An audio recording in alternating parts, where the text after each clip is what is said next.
Today's guest is Karen from Tiny Dollhouse. She's transformed her career from wedding blogger to DIY expert and is now the tiniest tiny homeowner you'll meet. Her business is niche and so is her target market. It actually might not be who you think. As always, don't forget to like, follow, subscribe and share.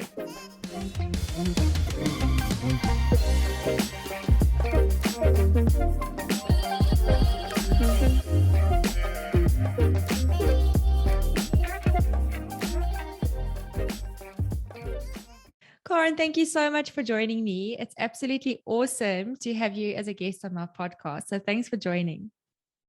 Thank you so much. It's my first podcast, so I'm seriously excited to be here.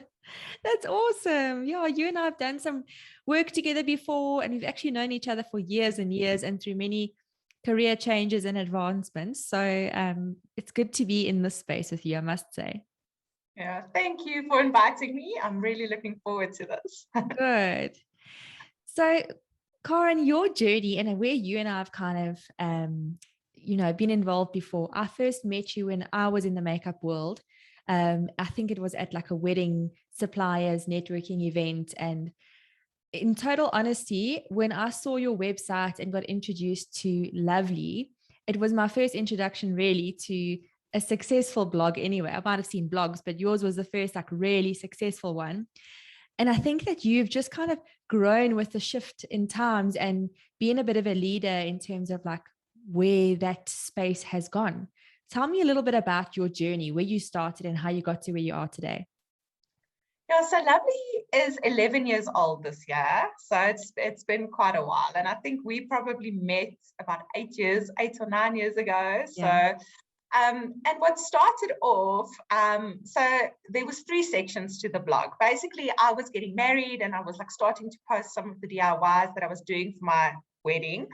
And then Milani Vessels, who was my wedding photographer at the time, mentioned that she was looking at possibly doing a blog and my sister was interested. So the 3 of us started Lovilee initially. So I did home decor, Milani did the wedding section, and then my sister did the kids section. And then a year later, both of them sort of moved on and I was the only one left and took over basically the whole blog. But it's evolved from getting married to more into home decor and DIY, and then a little bit of parties and things in between. And I think it evolved like as my life evolved. So I got married, then you buy your first house, then you've got kids. So that whole journey is basically like followed where I was in my personal life.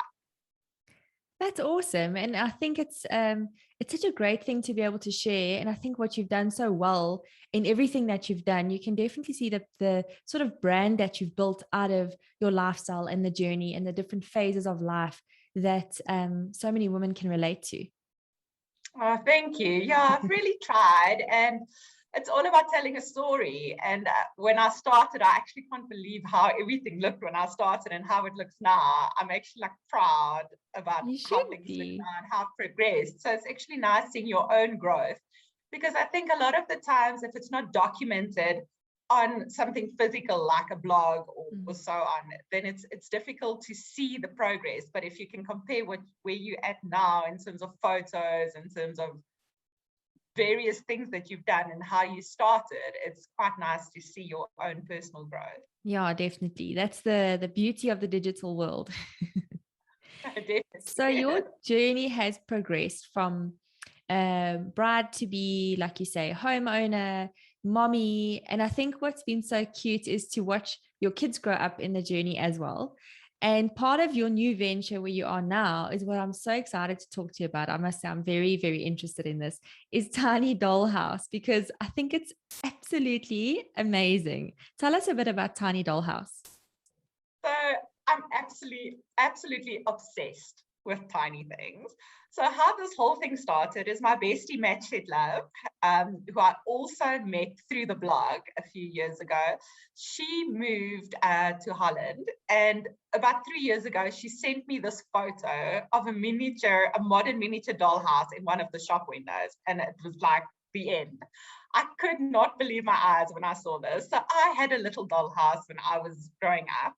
And I actually had a little chick and we played together in the dollhouse. So he would like walk through all the little places, and yeah, so it was just brought back so many like nice memories. And I saw all the Scandinavian style things in the actual dollhouse, things that I would love to have in my house but don't necessarily have. And I just thought it's such a nice outlet. I mean, you can do a kitchen makeover in a day. Yeah. It gives you such a sense of achievement doing these things. And where you might not necessarily be able to paint your whole house pink, I could do it in the dollhouse and like no one would complain about it. Everyone would think it's cute. And what I love as well is like if I feel completely overwhelmed, my house is a demakar mess, I can just actually go into my dollhouse, like pack right a room, and I just feel like, okay, done something today. Like everything's fine. So I think it's all about the psychology behind the dollhouse as well. Yeah, so it's just your like big dreams like in a tiny space. Yes, it's funny how the world has shifted to tiny everything at the moment. But I think what I found so fascinating is when I first came across your page and started looking at your content, it was first of all so exciting because when you think about Dollhouse, you think of this very traditional, outdated thing that we had like way back when in our childhoods. And you haven't really seen a 2021 version of this beautiful modern dollhouse. It still has like a sense of tradition to it. But what fascinated me is you'd ordinarily connect a dollhouse with a little girl. And I'm sure there are little girls that absolutely love your dollhouses. But when I first came across the page, I didn't get that impression because I know a lot of women, and especially when I worked in cosmetics and we had miniature fragrances and little mini day creams and things, people used to actually collect them and have like cupboards full of these mini fragrance bottles. For whatever reason, I don't know, that it seems that women have a fascination with all these little tiny things. So do you say that your target audience is a more adult audience, or is it mixed between kids and adults? So it's actually an interesting thing that you asked me, like the question, because initially I did start it for adults. I was obsessed with it myself. So I thought if I like it, there must be someone else that likes it. And then I found that more and more people were buying it for their kids as well. So some of the items I actually had to go redesign to make them a little bit sturdier and obviously less dangerous for kids, that they wouldn't like eat the parts or do something. So I definitely think I cater for both. So there's definitely a lot of adults that buy from me, but then there's also people with their little ones. But I think what makes it nice is that you can do it together with your kids. If you don't have a child, you can do it on your own. But if you do have one, then it's something nice that you can do with them and like build the whole thing together. So on some of the items, I actually say this is for adults, like the trestle tables. And then the other one is like the stable tables are for the kids more. That's amazing. Yeah, I think it's fascinating, and yeah, it's something great to do with your kids.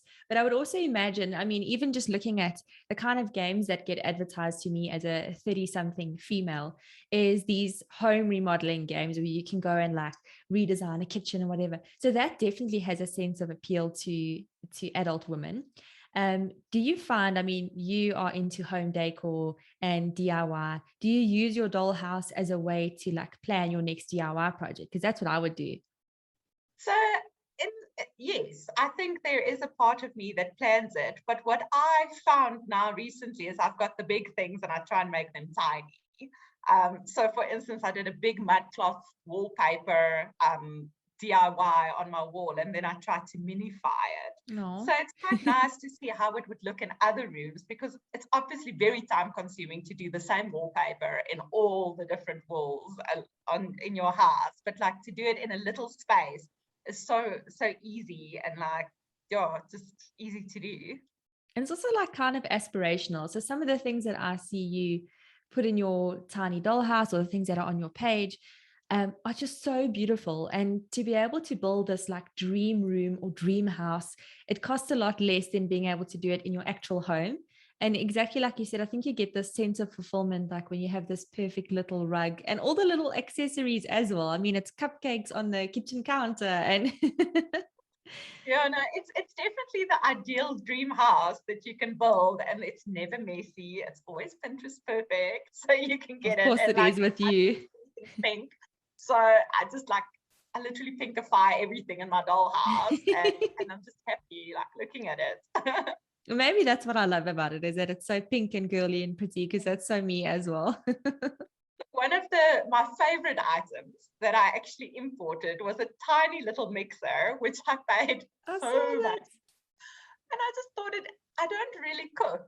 So for me, the tiny little item sparks like as much joy as I would have in my kitchen. Obviously, I would like one in my kitchen, but I couldn't really afford one. So I still paid a lot for the tiny one, and it just like, sparks tremendous joy.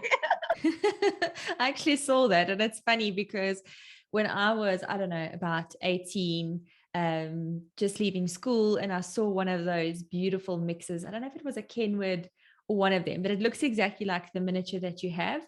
And I was always like, my dream in those days was, when I have my own house, I'm going to buy one of those beautiful pink mixers and have it in my kitchen. And I think even back then it was like 14,000 Rand. So probably unrealistic for the amount of cooking and baking I do. But when I saw that, I was like, oh, there's a miniature. It's amazing. Yeah, no, so definitely. So I've got my mini while I'm saving up for my maxi. And then so definitely in that way, I've got the mini in my kitchen, like having it as my vision board. Yes. Like I've got a live vision board. And then I can actually like save up and get the bigger one day for my kitchen as So well. cool. So I want to like sort of understand, you came from what started out as a blog and sharing knowledge and whatever to becoming an influencer. You've definitely grown your Lovilee page so well. And I think you are very influential in the types of things that you do. And you obviously continue to do that, but you've opened up the store as a small business owner as well. How do those two roles relate? Because you're coming from a background of understanding the influencer side of things, and how you can sort of market to people and influence people on the brands that you work with. And now you are a brand on the other side of the coin. How does that feel? So I must say it's quite different. So I previously did have a wedding store that I did. And I think so the target markets are completely different, I think, for what I'm doing now and the wedding industry that I used to be in before. So with this one, initially, I was so scared like starting something new because it was a complete new turf for me. I knew that I could probably like share it a little bit from the Lovilee platform, but I also felt that I didn't want to like bombard people with this new thing, because I think even though a lot of people follow me on Lovilee, not all of them might necessarily be interested in dollhouses. So I wanted to keep it separate. That's why I created two separate websites for the two of them.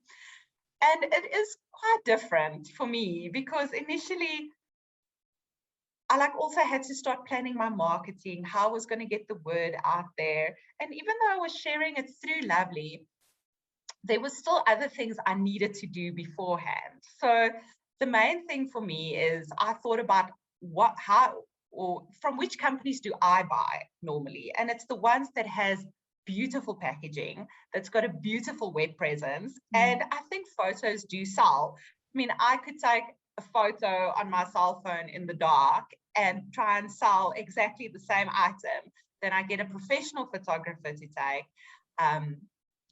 in the setting, and it's the same item, but I think the one with the professional photographer one, I would rather buy because Definitely. it just looks so nice. And what I've seen with the tinies, especially because they're all so small, my phone cannot actually like zoom in to get the details. So it was something I really invested in. I wanted a nice brand. So I got a very nice logo design.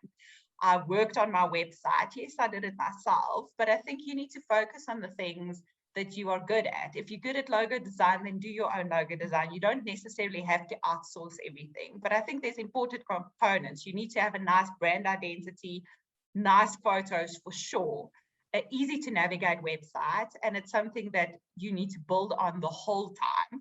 And then obviously word of mouth gets out there by influencers, by the different channels, your Instagram, all the different things. So I think what I've learned is that the influencers are part of the whole bigger picture of what you're busy doing. Yeah, absolutely. Like you've touched on so many valid points there. And I actually wrote a blog and did a mailer, I think at the beginning of the year, about how quality content builds trust. So exactly that. And I think I used an image of pink cupcakes. And one was, taken from a cell phone, and the cupcakes were in a Tupperware dish on a kitchen counter. And like, they're beautiful cupcakes, but they just look like someone's mom made them. And then the same cupcakes on a beautiful platter, photo taken professionally, that's got like this close-up shot of the sprinkles on the icing. It looks so much more appealing. So you get the sense of trust, of professionalism. And the other big thing is that your content becomes shareable, and that's exactly what you want. You want someone to look at it and go, oh, I love how this looks. I need to show all my friends. I want to add it to my story. I want to print it and put it on my vision board or whatever it is, exactly that. It makes a huge difference. Yeah, so for me, I wanted that feeling. Like, if you look at the photos, you need to be there. You need to feel what I feel when I actually see my tinies. So yeah, that's the whole reason that I got someone in to actually make this magic happen.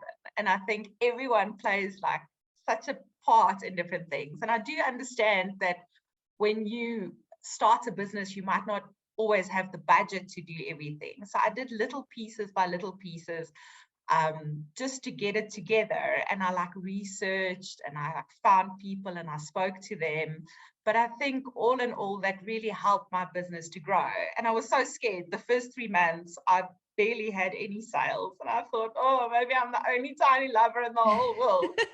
And someone that really like played a big part in my business was Lucy from Native Decor, who also, so he helped me design the doll houses, and he also manufactures them for me. And he was the one that just motivated me to keep going. So I think surrounding yourself with other people in the business, for instance, if you're going into retail, surrounding yourself with a retail person that actually knows a little bit more than what you're doing is so valuable, because when it gets difficult, there's someone to actually like pick you up and like motivate you to continue. And the same with being an influencer. There's sometimes that like months go by and it's so quiet, and it just helps having someone like in the same space to just keep you motivated. Definitely. And you obviously motivate them in turn. Yeah, exactly. No, I totally relate to that. So what would you say was your process before you launched? Like, how long did it take you to finally hit that green button? And what did you do before then? Because I know you're saying you did a lot of research and planning and logo design and all of that. But what was the period between the idea and actually going live with your brand? So it was almost 2 years from when I saw the actual photo to actually launching the actual business. I initially thought I'd find people in South Africa to make it, or I'd import something. And then I just realized that I wanted to make things myself, and I wanted to be mostly South African products, and like maybe people that make big items that could make small items for me of the same things. So I just researched and I looked around, and one of the people that I really liked her things is Turkey Dimple, who obviously makes the little tiny food and things. And I've tried to do it many times. She absolutely has talent. Like, none of my things look like they're supposed to look, and I would probably have 0 sales if I tried to make it.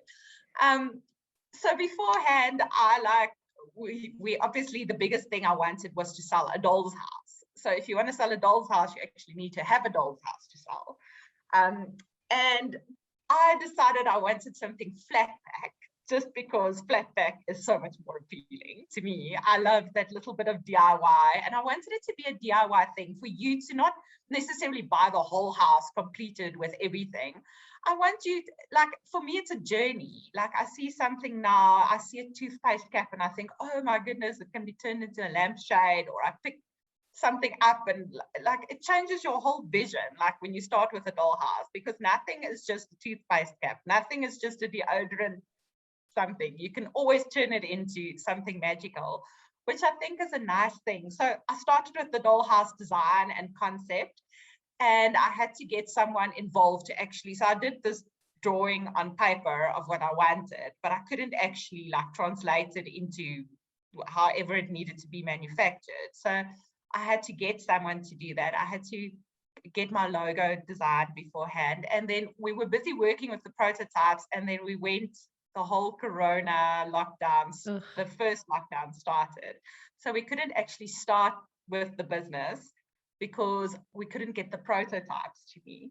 So that took a few months. And then after we had the prototype, we could make the changes and so on. So I think even initially, even the website was almost ready to go, but I had to refine all those prototype things.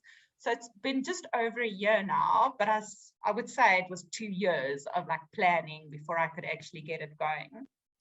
That's awesome. Because your story, often what happens with people who have like a business idea is it takes them 2 years to start up, but they spend 2 years procrastinating and doubting and saying, what if it doesn't work? Maybe I should hold off, or maybe I should wait until whatever their excuse is. And it sounds like you really utilized that time, and you kept going with one thing after the next, because you had an end goal in mind. And I don't think you ever doubted yourself. I don't know, maybe did you? Oh, I think I did. Like after you launched after 2 years and you've got 0 sales, and it becomes quite a problem. You've already had like a cash layout of sorts. So I started like really worrying. Like in the 3rd month, I was like, oh my goodness, this is never going to happen. And maybe I'm literally the only one liking tiny doll houses. And then after you get your first sale, it's such an overwhelming experience. You're like, oh my goodness, someone really likes what I'm liking, and someone thinks what I'm doing is actually like really cool.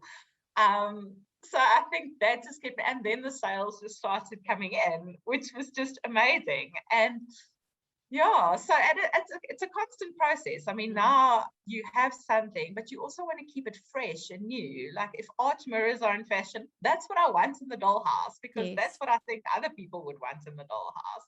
So it's a constant process of like adding new things and like working out what's on trend, what's not on trend, things like that. It's so exciting. I love watching it because you see all these things exactly like you say. It's so on trend. I sometimes see your page and I'm like, ooh, that rug though. I think I need that in my living room. Yeah, no, it's amazing.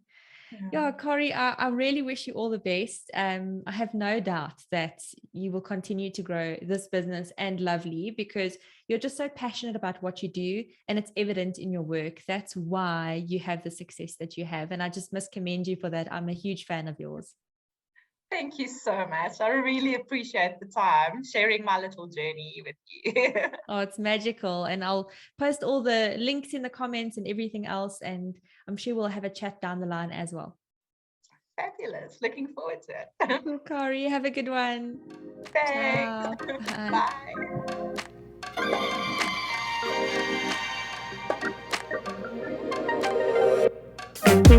Bye.